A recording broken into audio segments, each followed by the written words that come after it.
today. I'm really excited to welcome Charles Antis. He's a widely known roofing expert, entrepreneur, and humanitarian, as well as an inspirational business leader who is a real champion of the corporate social responsibility movement. So I'm going to try and give an adequate introduction. Charles has a long list of accomplishments. He served for over 10 years on many national and local boards, notably the National Roofing Contractors Association and the Roofing Alliance for Progress. And locally, Charles has served for the Orange County Habitat for Humanity, as well as the Ronald McDonald House Orange County Board of Directors, the Orange County United Way Board of Directors, and the United to End Homelessness Executive Council, among several others. So Charles has actually been the recipient of several national awards as well, most recently including the American Red Cross Corporate Hero Award and a Civic 50 honoree of the most community-minded companies in Orange County in 2019. So, and Charles and his team have actually also sponsored the community center, or the community corner, of the Anaheim Ducks Arena since 2017, which has donated over 50,000 seats each year to various nonprofit organizations. So today, Charles has a number of new initiatives, as well as including setting up blood drives in their office, using their vans to help deliver food to the elderly and essential workers. And we'll hear a lot more about those stories coming up. So we're really excited to have Charles here today and looking forward to hearing more about his ideas on using social giving as a way to really elevate your business. So with that, I'll welcome Charles. Thanks so much for joining us today. Thank you, Kelly. I'm so excited to be here. This has been so much fun because I feel like we have so much in common, LEAP and Antis Roofing. So we're going to have fun today. Excellent. So before we jump in, I wonder if you could give just a quick overview of the background on Antis Roofing and waterproofing, just a quick overview of the business, and then we'll jump into your first story. Okay, well, a quick story. I grew up in Oregon, really quick. I was a wannabe logger, worked in the mills, and all men worked with their hands. And I ended up in California, 21 years old, without a job. And I looked for a job with my hands, and I happened to be in roofing. That's how I got into roofing. I started my own company because the company I worked for didn't have quite enough work. And that's how I got in here. And so now here I am 31 years later with this original skill that was I could go solve a leak that no one else could. That was the one thing I came up with that allowed me to put my brand out there. Before we had cause in our brand, the cause was, give me the leak that no one else can solve and I'll fix it for free. Then you'll know we're great at leak repair. And that's what we built it on originally. But that's kind of how I ended up in roofing. And that's what we do today. In Southern California, Antis Roofing keeps homeowners association families, HOA families dry. And we've been keeping them dry for 31 years. And we like to say this thing that every nail matters. And I'll prove that today in the things that we talk about. Fantastic. So with that, let's jump in. I know this is a cause that's near and dear to your heart. So if you'd like to tell us maybe a little bit of the background story here on this, we'd love to hear more about it. Well, thank you for asking. This is a really personal story. To me, Ronald McDonald House 7 years ago was just like this nice charity that I thought of when I went to McDonald's. I didn't know what it did. It involved kids. I didn't know until my wife, I got married at 50 and my wife was pregnant. We had twins coming and she was so healthy, but she was really big. And right after the baby moon, she got sick and the doctor said, the baby's got to come out. You have preeclampsia. And I'm Googling preeclampsia. And it was like, oh no, we go to the hospital. And the next thing you know, there's 4 doctors in a room and there's a doctor with each baby. And Charlie and Gracie, my twins, come out 6-7 weeks early. And, they don't look like my older kids looked. And so I was in that panic moment. And then the doctor said something, the children's hospital nurses, and this is my real story, and I'll tell you why this is important later. But my real story is these children's hospital nurses, in one of the panic moments of my life, came in and said, he grabbed me by the shoulder and said, Charles, there's this one thing that we've discovered. If you can come in and spend time with your premature twin, and that means this, take your shirt off, lay them skin on skin on your naked chest. If you can do that twice a day for 2 hours, our statistics show that they have a 3 times greater chance of completely healing. And so my wife and I were in there every day. And on the way in, I passed, that's where I learned Ronald McDonald House. Right next to the Chalk, which was the Children's Hospital of Orange County station, where we were going in, where the nurses were helping us and our children's live and survive and thrive. these Ronald McDonald House people said, hey, Charles, if you need to come in late, you want to spend the night here, you can. There's coffee, there's snacks, there's computers. We're going to help you stay close to your sick kids so they can heal. And I got to be honest, I couldn't hear it, Kelly, because I didn't want to associate with the families that had sick kids. I was in denial. I was in pain. I just wanted to go in every day, and I just wanted to hold my kids. But something happened one day, and this is the real story, and you'll know why I told it in a minute. One day I'm running in late. I had to go to work that morning, and I had taken the month off, but I had to go to work, and I was going in late, and I was going to have Charlie. This is like 3 weeks in. I'm going to have Charlie on my chest, and I want him to get out of the hospital. I didn't know when they were going to get out, and I'm going in there, but I had acid reflux, like acid indigestion really bad, like that chronic heartburn where you're not going to be able to do anything. And so I'm running in with chronic heartburn, and I go, oh no, I'm not going to be able to do it. And I went by the Ronald McDonald House station where that nurse had always offered me food and snacks, and nobody was there. And I looked down and I saw a little green Nature Valley granola bar, and I took it. I actually thought I kind of stole it because I didn't want to owe them anything, but nobody was looking. I probably wouldn't have grabbed it if she was there. I don't remember what happened next, but I have a memory of about an hour later when I'm in that chair in that NICU, and there's Charlie on my chest. And I just remember he was sleeping and I was comfortable and I didn't have that heartburn anymore. And eventually that metaphor of that granola bar caught up with me. And that's how I got involved in Ronald McDonald House. And when they came by and they said, hey, how are you? And I said, you guys helped my twins a couple years ago.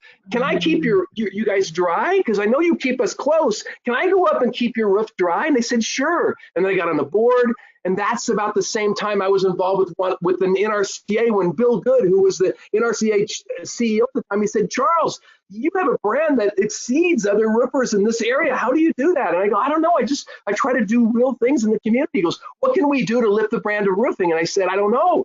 I don't know what we can do. We can install the habitat roofs. We've donated all the habitat roofs. He goes, no, that won't work. I know I'm telling a story that we probably would have told later, but this is what it's such a big story to me. Is I finally said, Bill, you know about Charlie and Gracie because he knows Charlie and Gracie. Do you know how they started? It was Ronald McDonald House, and right now I'm on the board and I'm keeping these families safe, dry, and close to their kids so that their kids can heal just like mine. And he said, what do you say? And he said, I think we could sell that. And Bill Good went and called over 200 roofing companies. And today in the NRC and the Roofing Alliance, over 200 of us are donating all of the roofing service. We've adopted the roofs of all of the Ronald McDonald houses, and across the country, we hold ourselves high because we know we are the ones that are going up there and keeping families safe, dry, and close right now when we've never needed it more. And that is a powerful story. So I didn't know that we were going to tell this story. I'm so glad I did. And that's why I'm up doing that. I can't put my foot up that high anymore. You can see that's as high as I can kick it, but I'm rocking the socks. And we got people rocking the socks across the country. On Monday morning, KLOS is going to start a campaign that you'll be able to see nationally, but we're rocking the socks for Ronald McDonald House, and we're going to have a donation opportunity. And this is awesome because this is lifting and keeping more families close. At the same time, it is lifting our brand and letting people feel good knowing that we're installing roofs and we're people that believe that it is unimaginable to ignore sick children. And so I'm going to dissect some of this later. I didn't mean to go off so much, but you got me excited because that's a current campaign that's live right now. If you follow me on LinkedIn, you will see me posting about people like you who are like me rocking the socks so families can stay close now and be safe when they need it the most. Yeah, that's fantastic. And I think it all started with a granola bar. That's amazing. Never know where these things are gonna, enter your life. So that's fantastic, and that's led to some really great involvement and publicity for Antis. That it's just coming from the goal of wanting to give back and help. How that's come back to give back to your business the way it has. I think that's fantastic. So I know you touched on this a little bit, like kind of like in the introduction of like what Antis is and how you guys got started. You're like, give me the leak that no one else can fix. So can you expand a little bit on that backstory and how that moldy mattress kind of launched you to where you are today? I don't know. I feel like this is gonna be one of those emotional days because I like the way you just went back into that. That's when I started my business. I was desperate. That feeling, I'm sure there's a lot of entrepreneurs listening or salespeople that feel like entrepreneurs. It's the same mindset. You feel, I'm desperate. every call was so important when I discovered I had this skill that I didn't know I had it, but it was the one thing I did better than anything. And the calls were so desperate, I put weather stripping on my home bedroom converted office so that you wouldn't hear my daughter if you called in this business to business environment, because I was only selling to HOAs. That's just where I showed up. That's who called. Mm-hmm. And so I'm getting those leak repairs, and I got a call one day though, and it wasn't from an HOA. It was from a woman. She had leaks in every room, and to me that was an opportunity to make good margin on 4 or 5 leaks. And I'm driving up there the next day, but as I'm getting there, my mood lessens a bit because I noticed the homes are getting smaller, and this is LA near LAX. And finally I noticed a little graffiti, and ooh. And then finally I turn on the street where the home was going to be, and I just see this dead grass. And set back, there's this small home, real simple, with like a 140 and a half, and like the half is hanging sideways. And I'm thinking, well, maybe that's not it. And I go up and I knock on the door, and these 3 things I think, or maybe some in some ways the most important 3 things that ever happened to me, because something awoke me that day. Because the door opened, and I saw a woman, and her face was so hard. By hard, I mean she looked like she's had a really rough month, and life was not easy, and that shocked me. But I was about to say something. Before I could open my mouth, I was hit with the second shock, and it was mildew, a smell of mildew like I never heard, and it was causing me to recoil. And then I know it was that fight or flight. I was leaving, but as I started to leave and think what I was going to say, the third thing happened, and it was a tug at my finger. And when I looked down, instead of the expression on the mom's face and my face, there was a little 6-year-old girl with blonde hair about yours, blonde hair about like yours. But she had this big smile ear to ear because she was so happy she had a visitor. And looking back, she probably didn't have a lot of visitors. And she pulled me in through this crowded living room and through this hallway until finally into her room. I knew it was her room because she pointed with this big smile to the wall, and there was a My Little Pony poster on the wall. But that was the moment that my eyes dropped down, and I just saw 4 mattresses with bedding with mold on it. And that was a tough moment because it caused this shock in me. I didn't know what was happening.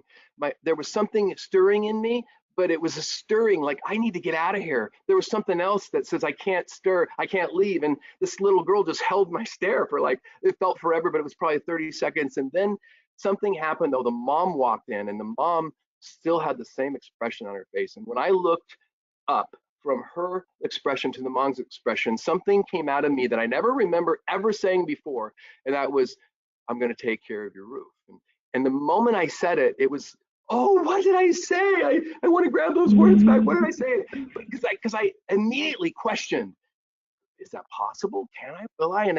And looking back, that was a magic moment, because I'll tell you what it felt like. It was the weight of the world, because I had every intention when I said it, even though it came out before I said it. The moment I said it, I had no money. I had a mortgage payment to make. But this woman, when I looked at her, I said with full intent, I'm going to take care of your roof. I knew I said it with full intent because I was so afraid by the words that came out of my mouth. So I went up on that roof, please be a little hole, and I just need some Henrys to patch it. But no, it was shot. I mean, the roof was, it was cream of wheat, whatever that means. It was nothing up there, and I wasn't even experienced, but I got volunteers, and we went up there that weekend, and we gave them a safe, dry roof. It was drippy, goopy on the outside, but it was dry on the inside, and the family stayed in that home.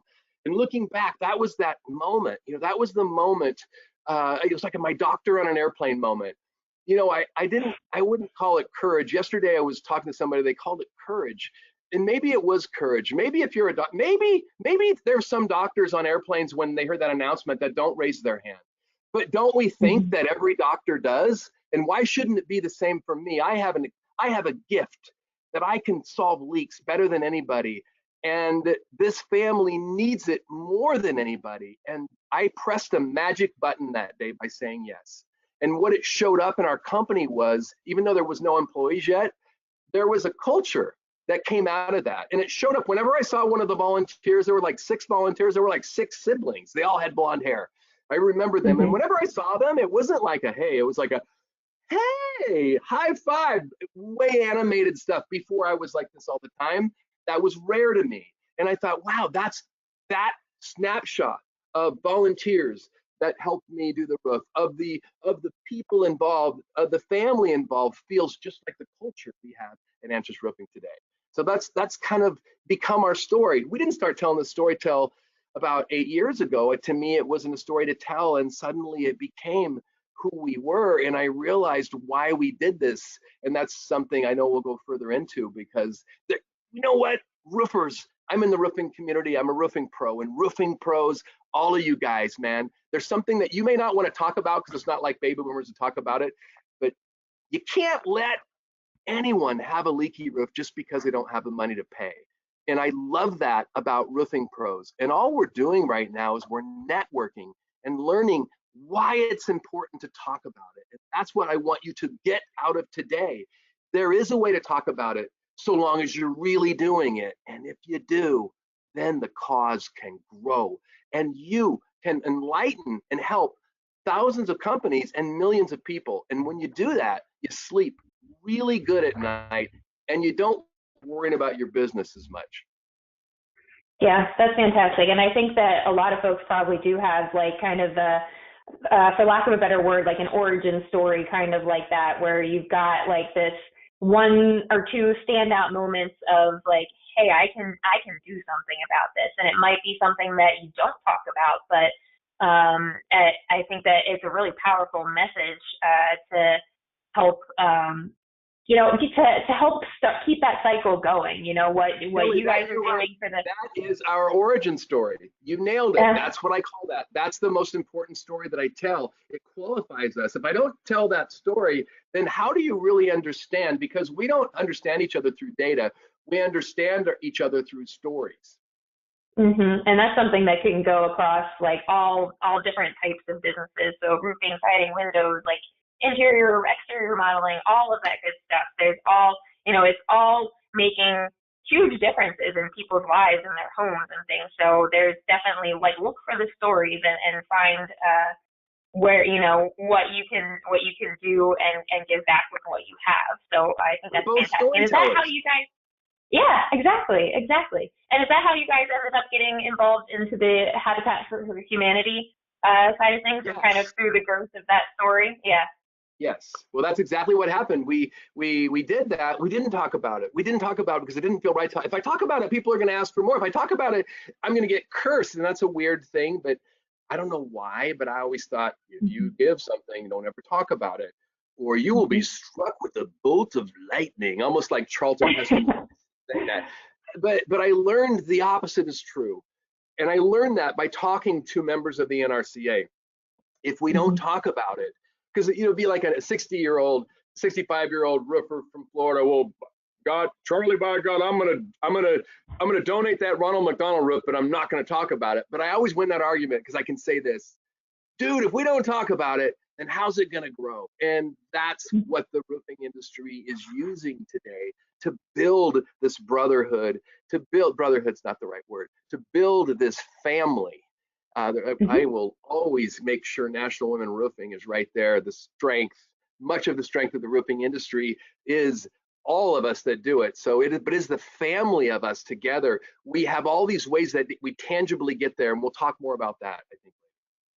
Absolutely. And I think that's probably a really good segue into, the importance of corporate social responsibility, like what it is, how it fits in today's environment. I know we talked a little bit about how that like philanthropic landscape is changing a little bit. So could you kind of talk a little bit about that? Yes, I will. I want to freeze on this picture. I didn't notice it when we were like, this is a great picture, because I want to tell you what it is. This is where we give we've given away 50,000 seats in the last 3 years, 20,000 seats a year of hockey. And once hockey resumes, we still have this contract. And this goes to over 100 nonprofits, people that couldn't otherwise go to a game. And 100 local nonprofits, the best and the brightest of Orange County, they're all serves on. The board members are all the business owners. And this is so right now at Honda Center with whatever, 40,000 people there's a live moment where everybody's seeing this video of us up on the roof with Eagle and all of the Habitat roofs, and there's the announcer in our suite, and he's talking about it. And this picture reminds everybody of that big moment. It wasn't a national TV moment, but it feels like a national TV moment. It's a brand builder, and we didn't we didn't pay for this. Well, we paid for the suite. We gave away the tickets, but the publicity comes heaping on afterwards. I just want you to see the value of that. We didn't plan that out that way, but look at that. I mean, that's Greg from Eagle Tile. I mean, he uses that as his cover shot on his LinkedIn, as he should. It's a big moment. The Honda Center loves it. So when you start building this, it's amazing. So let's talk about today. Today, you want me to kind of talk about how it's shifted, right? Right, and then we'll get into some of the activities that you're doing. Let's go to the next slide, because I have, it'll steer me. There's a few things I can talk about. This is perfect. Yeah, so I got to tell you guys, when I know that we struggled in the roofing industry and in industries, we struggled to know what we could do 5 months ago when the world shifted. It wasn't clear, and it showed up in a lot of ways at work. It showed up on, are we essential or not? In the roofing industry, there was a big discussion on many platforms. The largest attended ever on a digital platform was when Reed Ribble spoke up about that. Are we essential? But when all this was going on at the moment, I mean, we're wondering, how do I lead? And I knew in the moment that we needed to be steady, whether I knew the answers or not. I knew in the moment it was raining. I knew we're essential service. I claim that. We're the ones that protect homes, keeping the things that can harm people out, just like firefighters. But what wasn't clear was some of the other messaging. Antis is a Purposeful Ban brand. You see that we've donated all the roofing on Habitat, over 80 families, and we do all this stuff for Ronald McDonald House. We cook meals of love, and we do that. Our employees do that. Our clients do that. Our supply chain does that. All of our community does that with us. It's a huge part of what we are. So all of a sudden, when this happened, my people are like, what are we doing? We can't do Habitat builds. They were shut down temporarily. We couldn't go inside Ronald McDonald House to cook meals of love. But suddenly, well, what's our purpose? Well, I got to tell you, I didn't know what to do, but this is something that I learned. I just listened. And it took a while to hear it, because we can't hear data. We only hear through stories. Susan DeGrassi, one of our VPs and a board member of American Red Cross, she started talking about food delivery. She started talking about food insecurity and blood insecurity. And what's blood insecurity? I just didn't know. Well, they've shut down all the blood places because of the COVID spacing rules. So how can people donate? But we have 7,000 feet that we can donate and sterilize. Why don't we donate that? And then American Red Cross can hold blood drives here. Well, Kelly, yesterday we had our 16th blood drive. We've had over 1,200 life-saving units of blood donated. And this is the blood truck leaving Antis Roofing after another day of, this is a month ago. And what this does for the community is huge. And what it does for us is huge. And let me tell you one of the things that we've discovered. When people come, and a blood donor, I've learned, and I know my father, he was always a blood donor, and he would give because he could, and he always gave, and he still does. Sometimes I talk about my dad, and people go, is he alive? Yes, he is. He still gives when he can, but my dad was like this. And these blood donors come in, and they're just very quiet, noble in a way, and they don't talk about it. But we create a storytelling room, and I've heard, let me tell you some of these stories, like this guy Nigel. He had to give blood every week because he had too much iron in his blood. His whole life he was cursed, and he talked about it. He hated it, until one day he met a little girl who needed a blood transfusion every week just to live. And it changes perspective. And when Nigel tells us this story, how it affects my people, how it affects me, it's a one-line story, and it made me emotional, because I remember how I felt when I heard that tape. And I heard another story, Harry from SRS, and I'll mess up his last name. Harry came and gave blood, and I was teasing him about putting out both arms. And then that night he sent me an email, and he said, man, that freaked me out when you said give out both arms. He says, because when I was a kid, I grew up in Lebanon, and it was war-torn, and there was a civil war, and people were dying in the hospital because nobody would brave the war to go into the hospital to donate blood, until the largest man in the village heard this. And he literally stormed the hospital doors. They were locked. He knocked them down, and he walked through the doors, and he went like this and said, take what you like from both, and don't stop till you have all the blood you need. And he put out both arms. And when you hear those stories, all of a sudden we have a story. And I'm not telling the story. Harry's telling the story. Nigel's telling the story. My employees are telling the story. The newspaper echoes this story. Social media echoes this story. And all of a sudden, we're doing this thing that's kind of gross, collecting blood at our place, which gave us the willies. Some of us at first, we had to work it out. And all of a sudden, it's a brand builder. All of a sudden, it's a story that will last forever. I doubt we'll be collecting blood next year, but we'll always remember where we were during COVID. We weren't sitting in our hands. We were saying yes. And that brings us to the next picture, because I want to keep going right now. I think we we move on to, a friend of mine. I go to, this is very common across the country. I see a lot of roofing pros doing the same thing. But Wahoo's Fish Tacos is a very big brand on the West Coast. They're throughout the world. There's probably 60, 80 locations. Wing Lam is just an incredible guy. He's a great friend of mine. He's the guy holding the Cholula bottle up in the middle. And he's a character. You'll see him on national TV all the time. He's an incredible guy. But all of a sudden, I called him one day because his restaurant wasn't open. And I said, hey, Wing, how you doing? He goes, oh, it's been rough. You know, we lost 85% of our business. This is like 5 months ago. I said, dude, can I help?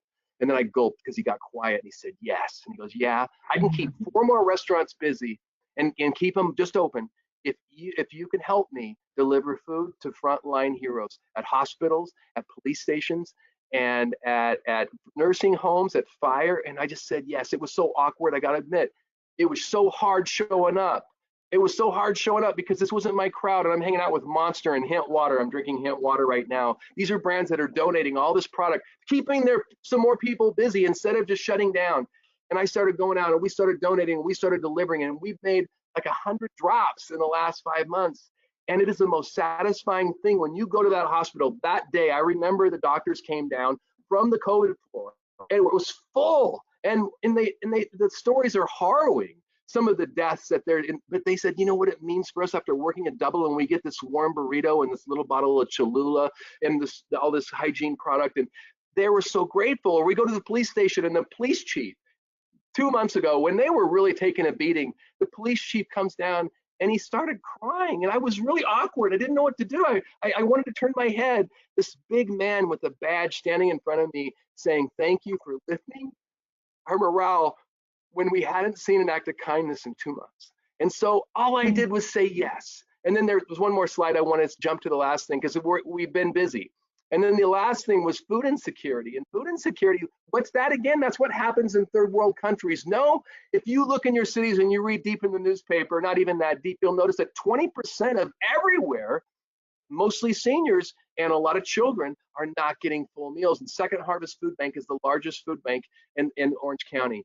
And it is a very modeled food bank in creating innovative ways. And they created a Second Harvard Truck Brigade. I didn't know what it was, but they created it because they couldn't get the food to all the seniors and all the homes and all of the individual seniors that live up in an apartment or something somewhere. And so I didn't want to get involved, but Susan DeGrassi, the same Red Cross board member who's my director of cause, she said, dude, there's people that are not eating. And so I raised my hand, and it was really awkward.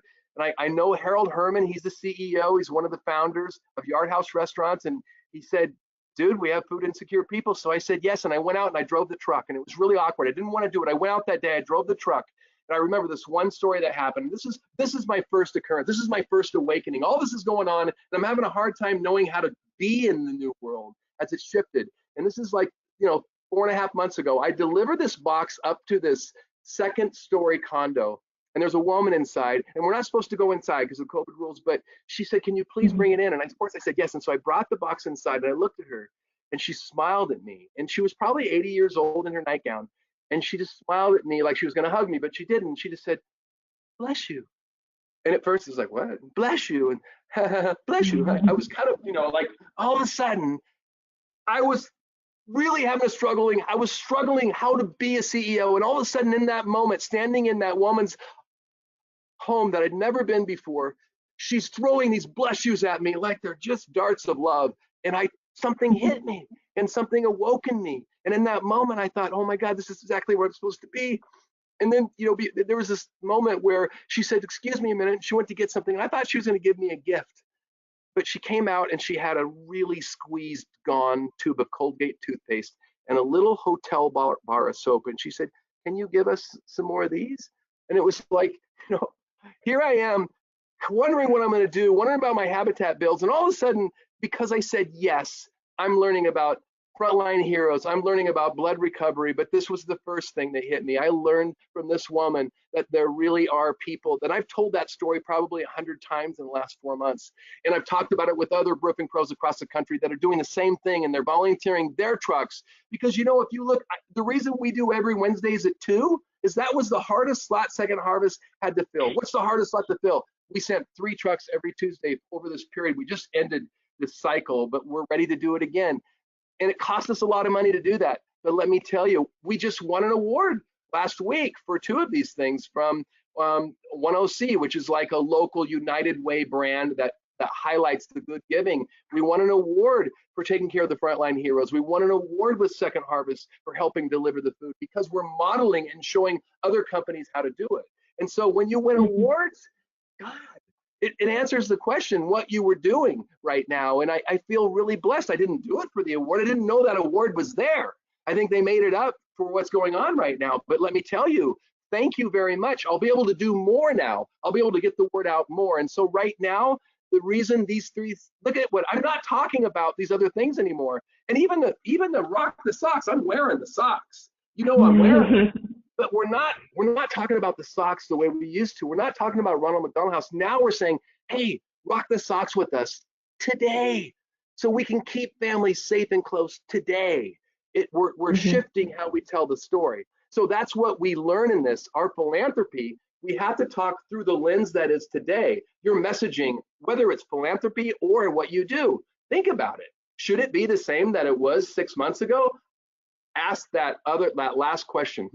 How would I have said it 6 months ago? Should it be different today? And your philanthropy, it has to be the problems that people are feeling today, which is hunger, which is health and blood recovery, which is the frontline heroes. Those that, and Antis, we keep people safe and dry, but these frontline heroes, they keep us safe so we can sleep in our homes. And so there's metaphors that align, and that's an important part we'll talk a little bit about too later.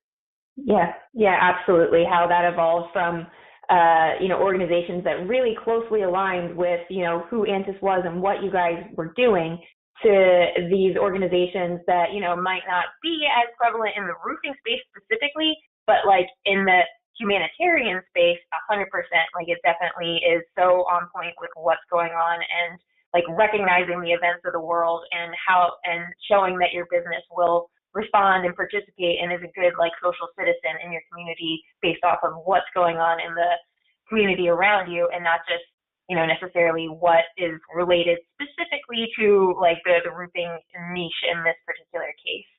So I think this is a really good segue to talk a little bit about like how these stories and how these causes can then follow through to actually help build your brand and help grow your business.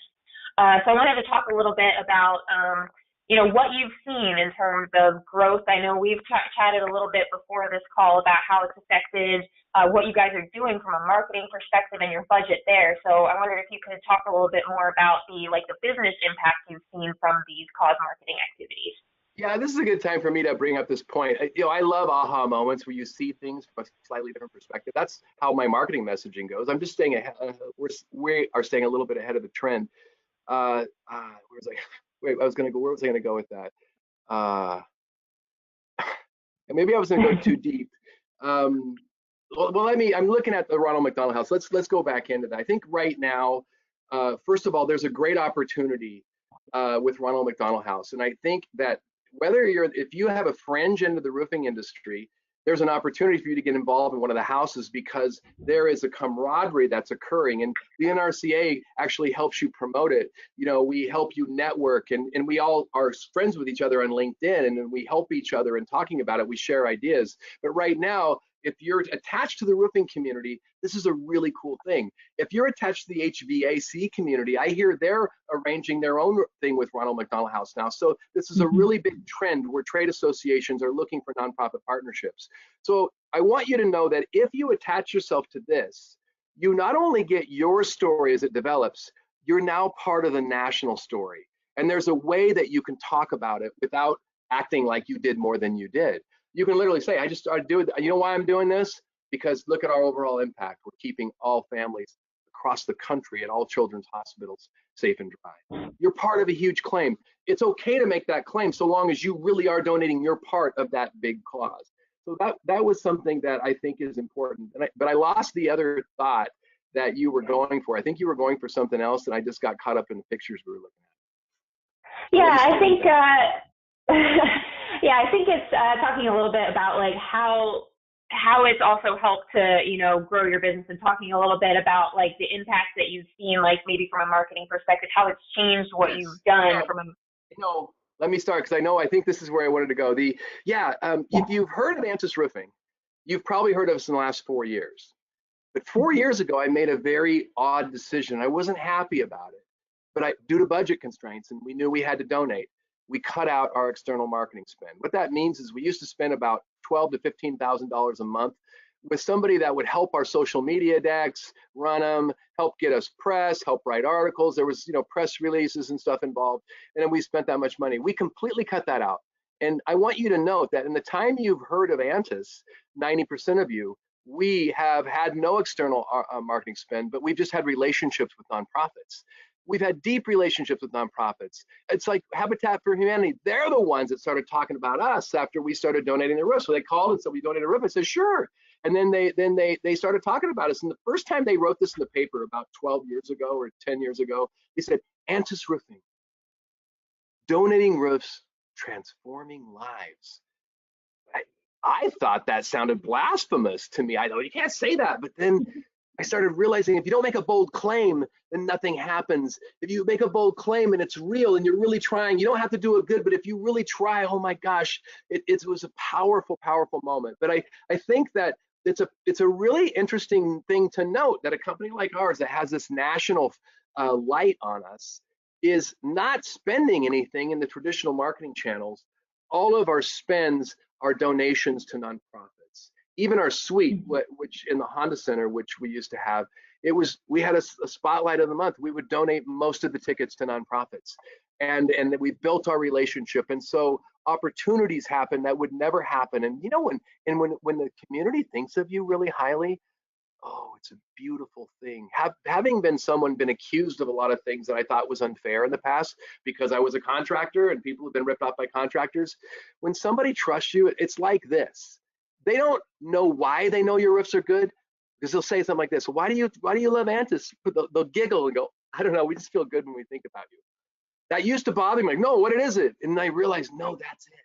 That's the thing. That's the thing that the iPhone gives people over other products. We have that thing, and that thing is our real stories. When you talk to me and you ask about problems in the business, I'll tell you, I've learned that it's a strength. I'll talk about it respecting all people, but I'll really be honest because I might know something. If you want to know what's working in my business, everyone that knows me will say, Charles will tell you. I'll tell you exactly what's working, because that is how this grows. And right now there is a wonderful opportunity to be authentic. I'm just going to say this. This is not political, but wherever you stand, you see more inauthenticity in the world than ever before on what you call yourself and what you call others. And it's allowed to be inauthentic. Wow.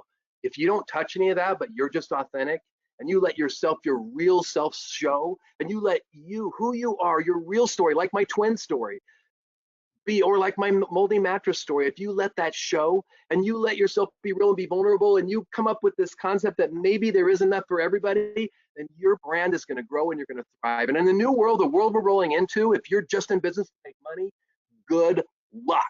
It's going to be all about why you live, how you live, what you do. And in Antis Roofing, everybody here knows why we exist. It's to keep families safe and dry. And that's why we say every nail matters, because it does. Whether we're talking about the 200,000 parts in the average roof we install or the people that install them, every nail matters. And this is a great time for you to experiment with this.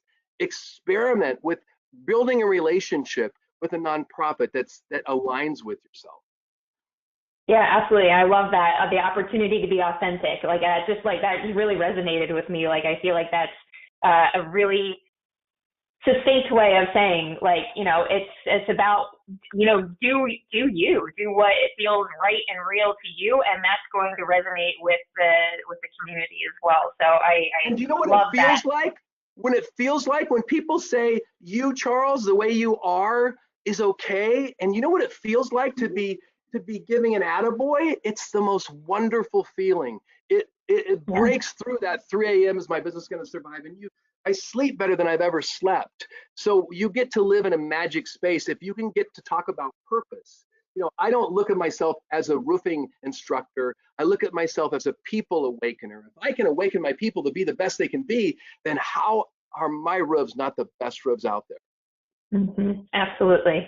I think that's a great segue to look at our next section here. So for some folks who may not already be involved with the cause, or they're looking to kind of figure out how to get started, or maybe they are, working with some organizations, but they don't really talk about it yet, and want to get into using that as more of an opportunity for their business. We kind of run through this like how to get started playbook, if you will.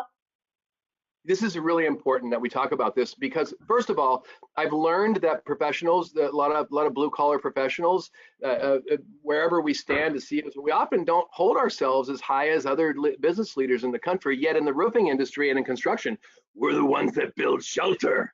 We are so important. And so I want to get to how we hold ourselves. I hold myself a lot higher. I no longer put my hands in my pocket because I don't care if you see my scars. I am proud that these are the hands that keep everything safe and dry in this country. So I hold myself that way. One of the ways that I hold myself that way is through my stories. My story of the moldy mattress lended itself to Habitat when they called. And so when they understood that they brought these families in, and families, once they got safe shelter, their children prospered and everything. And I got to see that and live that. Then this cause became real, and it was near and dear to my heart. And so Habitat, Ronald McDonald House, you already know why it's near and dear to my heart. You have to start with that. This can't be a good idea. Oh, they've got to figure it out. Oh, they love pets. Now, pets is a really important one. That's a whole other discussion. It's really good. If you love pets, use pets. Everybody loves brands that pump up pets. But my point is you have to find a brand that's near and dear and real, that aligns with your real story. If you're not the CEO, you better be number 2 in the company, or the son of, or the daughter of, or something. It can't just be, it could be. I have a director of cause. If I wasn't here, she has that kind of persona. She sits on boards in the community, but it needs to be the real person that makes decisions for the weight of the spending of the company. That person needs to be a real story that is cause, that is near and dear to your heart, and you better find a way to bring it to your people, like I do by bringing them Habitat builds and telling them my story. But once you find a cause that's near and dear to your heart, it can't just be something that you love. It must be something that aligns, like Habitat, like the other story. But once you find and I'll tell you something that doesn't align. One of my sponsors for some of my events, if we're serving a lot of alcohol, is MAD, Mothers Against Drunk Driving. When you say that brand, it creates all sorts of back and forth feeling. But when you have MAD supporting an event where you're serving alcohol, it tells everybody to drive home safe. But I don't have MAD on my website. They're not a regular sponsor because it won't help me sell roofs. It'll create confusion. So you need a brand that aligns, and that's something that, and by the way, if you reach out to me, any of you, I promise on LinkedIn, I promise I will answer your questions, because the only reason I have this is people shared it with me. But this is really important. Once you find the cause that's near and dear to your heart, and it's something that will align, you must look at the board, because you need to get involved with an established board. Don't create your own nonprofit. Just trust me, don't do it. We don't need more nonprofits. We need support from existing causes that are there, like the things that we're talking about here. So when you look at that board that you're going to get involved with on that volunteering, they better have this, a CEO who's really in charge, one of the top nonprofit CEOs. I'm trying to make this work for you, work for the cause you love, and work for you. So they must have that CEO that's really sharp. They must have a good staff. And this is another really important fact. This is the most important way to tell if they have that, the board members. The board members of the cause that you're going to go align with better be people who have what you want. And it's not talking about money, though usually they are successful. It's those traits you want, those character traits that your dad told you about, your parents told you about when you were little. And their business and their board members, they're like, oh crap, I can't even imagine being on the board with them. I don't think of myself that high. That's the cause you get involved with. Get involved in a committee. And if you're a tradesman, big opportunity. There's not enough tradesmen on boards. So what happens, you'll get involved, you'll be on the committee, you'll have the opportunity to serve. And boy, serving on a board is way easier than you think of. You don't have to donate 40 hours a month. I've done that. But I tell people exactly what I can and can't do when they ask me to be on a board. And you know what they always say? I think they're not going to accept this because I can only do this. They always say, yes, thank you for telling us what you'll do and what you won't do. And by being on a board, man, it makes everything that we're doing real. I'm connected to the community, stuff that we're working on. You know, right now on United Way board, working on a plan that I've been working on. I've been thinking of this for 5 years, but now we're building it inside United Way to actually teach CEOs how to do CSR, the imperative CSR. United Way's building it with the idea that we're going to mirror it all across the country. This is what fulfills me. awakening people. And right now that I get to do this, and you think that's not going to help my brand? It's going to be like that Ronald McDonald House story. It's going to keep talking about us, help us sell roofs for years.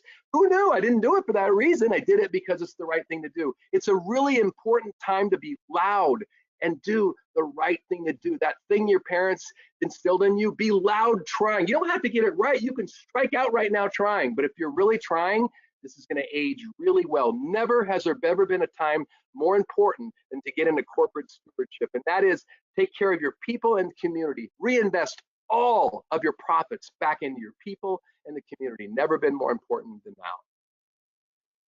Absolutely.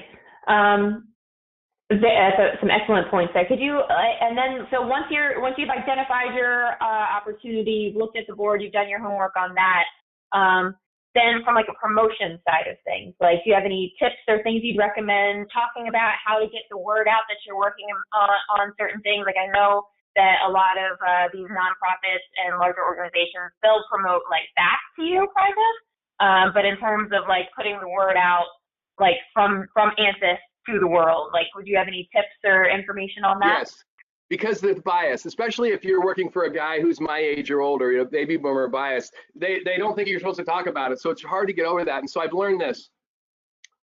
You can't talk about it if it's a basket drive, if it's something you're going to do once every 3 months or once a year. Yeah, you don't have any credibility. You could mention it. It's not going to be, but if it's something you're really talking about, you're doing something every week. You don't have to be donating every week. You may not have that resource, but you might be pushing the cause somehow. And you're on a committee. If it's something you're really involved with, then it's really powerful to get it out there. And so what you have to do is have social media. For those of you that are not, I think most of this audience is sophisticated, but if you don't, bring your son, your nephew, your niece, and somebody just to get it up there. Social media doesn't have to be perfect. It just has to get the story out. You can even have mistyped words in social media. I don't know why that's the way it is, but it's the way it is.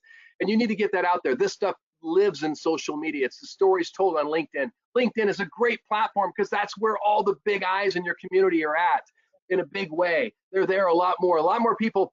Look, I get comments from people like you, well, look at my LinkedIn, and it's everybody. So get involved in LinkedIn, and what you want to do is just put it out there. If you're really involved and you're really doing it, I can promise you this. You'll put something out there and you'll feel like blasphemous. Oh, I can't believe we're saying that, we're doing that. But if you're really doing it, it is going to create brand like you've never thought. Because what will happen is this: you're afraid of what your competitor's going to say, because he will. The loud, shitty one, pardon my French, but he's going to point and say, look what they're doing. That's their gimmick. I mean, this is, I should tip my hand, but that was what one local person said about this. And it was the greatest thing this person could have done. And is by calling it our gimmick, people didn't tell people, go, ha, ha, ha, they listen, but then they watch you all the closer and they keep talking about that. And within a couple months, you realize that the 10% detractors are the ones that really lift the brand. But that's all you hear if you're like me. I'm like on a disc scale. My eye is way high. If there's one person in the room who doesn't like me, I'm focused on that person. But I understand that about myself, being really into self-assessments, which I also recommend for your team. Self-assess, let them know who they are, if you know who you are, then you know what fulfills you. If you don't know who you are, you're just trying to get it right. Don't try to get it right. Be who you are. Awaken to who you are. I'm an expert on awakening to who you are.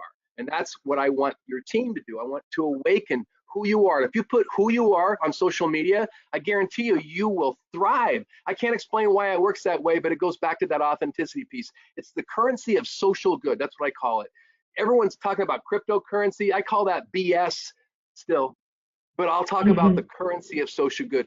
We have a boatload of currency of social good, and because of that, our empathy is big. The more you do this, empathy is like a muscle. It's like I'm bench pressing. I can only bench press probably 150 pounds a day. I haven't tried in a long time, but I can empathetically bench press 500 pounds, because the more you talk about it, the more you understand that you can talk about it. That the more it is okay for me to be authentically me, and by me being authentically me inside and outside my company with my warts and all the good things, it is allowing us to be understood and trusted in a time when things are so untrusted. So the way to do it is to be involved and then just connect. We're better together. Nonprofits everywhere. We're holding hands and we're getting stronger. I'm partnered with a taco company right now. Who knew that was going to lift both our brands? Because people trust our roofs. They trust his food. Because I was up on a roof with Wing Lamb after we given a mask away. It was a mask like this. This is an awesome mask. And it has the California Love Drop is where we're bringing food. And I just gave this to a board member, the black version. We didn't have the pink ones out yet. And he looked down at this mask and he said, Wahoo's, good quality food, as he was walking on our roof. And he said, he heard himself say, Wahoo's, good quality. What he really said was Antis, good quality roofs. Because he said something later on in that job walk that I never heard before. Somewhere in that job walk, he said this. He says, you know, Charles, with us, you'll find it's not always about the price. What? I've been waiting to hear that my whole life. It happens here because of the currency of social good. Absolutely. So I wanted to, just in closing, for some final thoughts here. I love this slogan, motto, whatever you want to call it, that you guys are using. Your values. Thank you for that. So like being the person who's willing to go where others won't, and these kind of B values coming out of that. So I think there's a lot of great information that you presented here today, and I think that this is something that, like, the credibility that gets lent to your company from participating in these others and having other people start to talk about you and from these perspectives, like, that's something that you can't buy. You can't put a price tag on that kind of marketing. So I think that there's just opportunities to build your company, opportunities to give back, and it all becomes one and the same thing. You know, you're right. You can't measure it, but being somebody who has to go by things feel and being a marketing expert, a branding expert, I put a price on it just so my team has something to compare. When our story of the NRC, I didn't do it for this reason, but when it became Antis was the co-initiator of this initiative, I said to my team, that's a $10 million story. That's going to bring a minimum of $10 million in sales over the next several years. You know, and when things happen, when somebody else talks about you on a newspaper articles stay in the air forever. It always, when people Google your name, it'll wash out the bad press.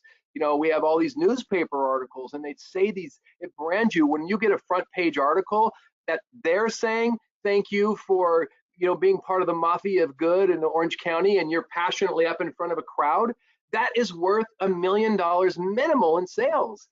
Even when you have branding, we spend time developing those B values you're looking at. You know how many times we've used that? I just have as when I'm speaking, before we couldn't do live speaking, I would have as a backdrop. People would ask for, can we borrow your B values for our company? Yes. So developing that, we spent $30,000 to come up with the word B with a neuro expert. And you know what? It sounds silly, but that was, you know, trying to understand, but it resonates with people. So that right there is $1 million move. I think in terms of branding, because I look at everything on how it is a year from now. I have that long-term founder's brain. I don't look at a short-term sale. And when you can put the right messaging out, it will age well. There's no way these B values don't even stand stronger 5 years from now than they do today. Absolutely. Absolutely. Well, fantastic. Well, I think we're almost to the top of the hour. So with that, I wanted to add, we do have a couple of questions that are coming in for the Q&A. So I wanted to transition over to that really quick. But before we get into that, I know like this webinar was all about cause marketing and what that can do for your business here. But we'd love to talk to you guys a little bit more about what LEAP does and how we can work with your business. So I've just launched a quick poll here. I hope you'll say yes to a conversation with us. We're doing a little special for folks on this webinar here. So in return for signing up for a conversation with us, we'll make a $50 donation to the Ronald McDonald House in your name. And we're also running a really good promotion on LEAP right now, which is 3 months of LEAP for free. So it's a perfect time to have a chat, see if we might be a right fit for you. You'll be helping out a great cause, and you'll get the opportunity to get started and try LEAP for free for 3 months. So would love to set up a time to have a conversation. You can check off one of these options here on the poll on your screen. You also have the opportunity to say yes and sign up for a conversation in a survey after the webinar closes out here. So thanks everyone for taking a moment to take a peek at that. And with that, we'll go ahead and get into our Q&A section here. So Charles, I know that can you talk a little bit more about the effects that this has had on the employees of your company? Like, how has this helped with? I know like a really hot topic right now is employee retention, engagement, things like that. How have you found this cause marketing like impacting your employees like on an internal scale? Well, I like to scale the story in the last 5 months or so, because I just told you how we transitioned to real life stories through this filter, the way people hear today. So what that did externally is it's lifted our brand in a halo like we've never been. We are really relevant in the community. But what happens inside my company right now is something that I'm so elated about. And because even though we win cultural awards, I can tell you a lot of times this is that honesty part where we're winning a culture award. I'm like, God, it feels like people are dyads and triads and not getting along. But right now, and people sometimes have job insecurity. I notice that because I notice people that are unhappy. And right now in my company, I've never liked this because we're so relevant outside. There's more job security. I can think of an employee that for whatever reason was always job insecure, and now this person is so secure in her job, even though the navigation of the future and how we're going to be as a roofing company is more up in the air than ever.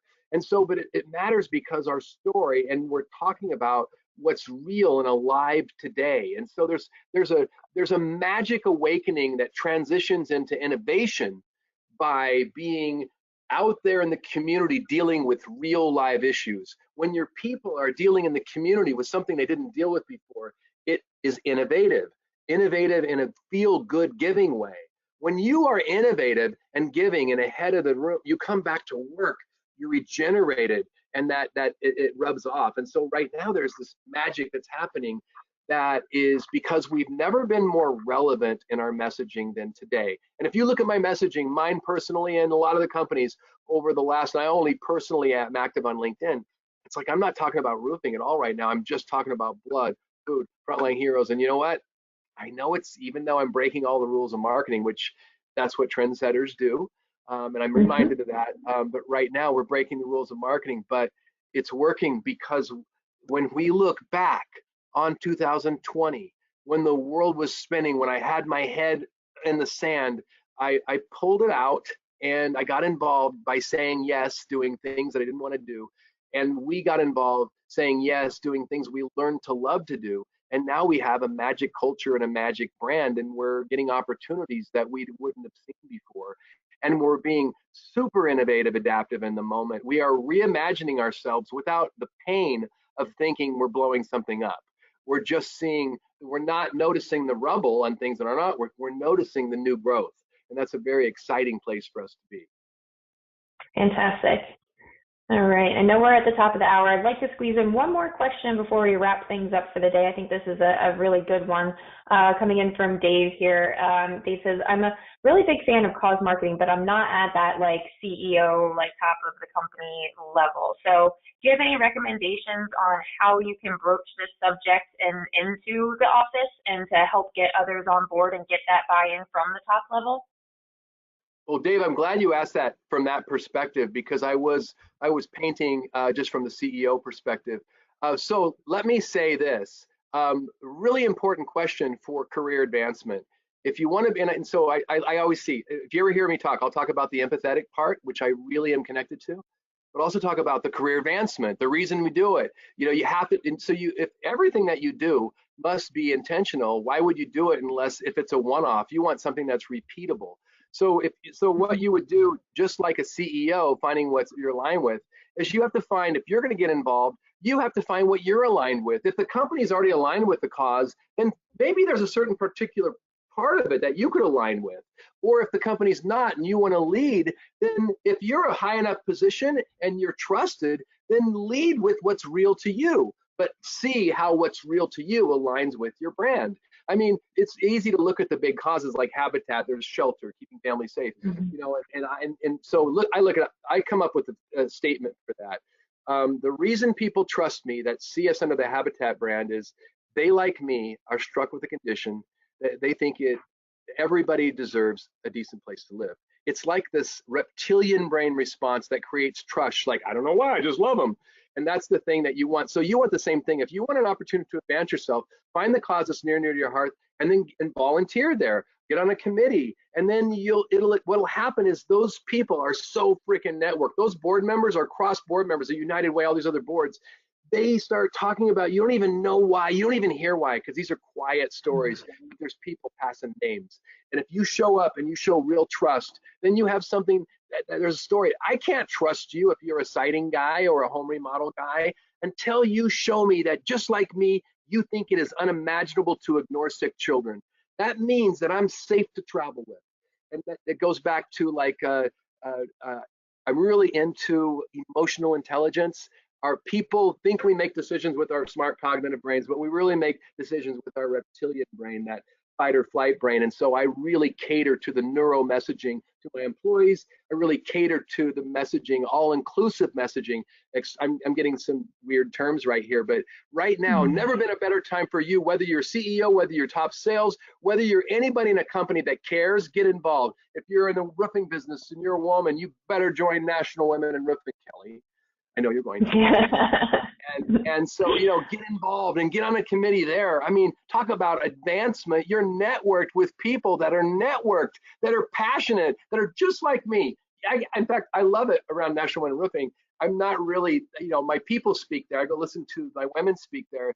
Everybody's talking like this, and it's contagious when you start hanging around 6-year-old twins like I have at home, or happy, uppity people like National Women in Roofing. So get involved wherever you stand, and your story will become real. And it's just magic. It's almost you wake up and your day's more magic. There's more opportunity. So get involved with the cause that's near and dear to your heart. Say yes. Do the same screening I said for the CEOs. The same screening is the most important thing. Who's on the board? Do they have what you want? You will become them. You may not see it yet, but they will.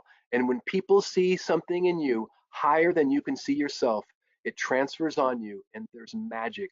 It's not fair that I see myself like I do today for others that don't, because I didn't used to see myself that I could make a difference. And now I believe I'm changing the world every single day. And it's because I'm on these boards where people are changing the world every single day.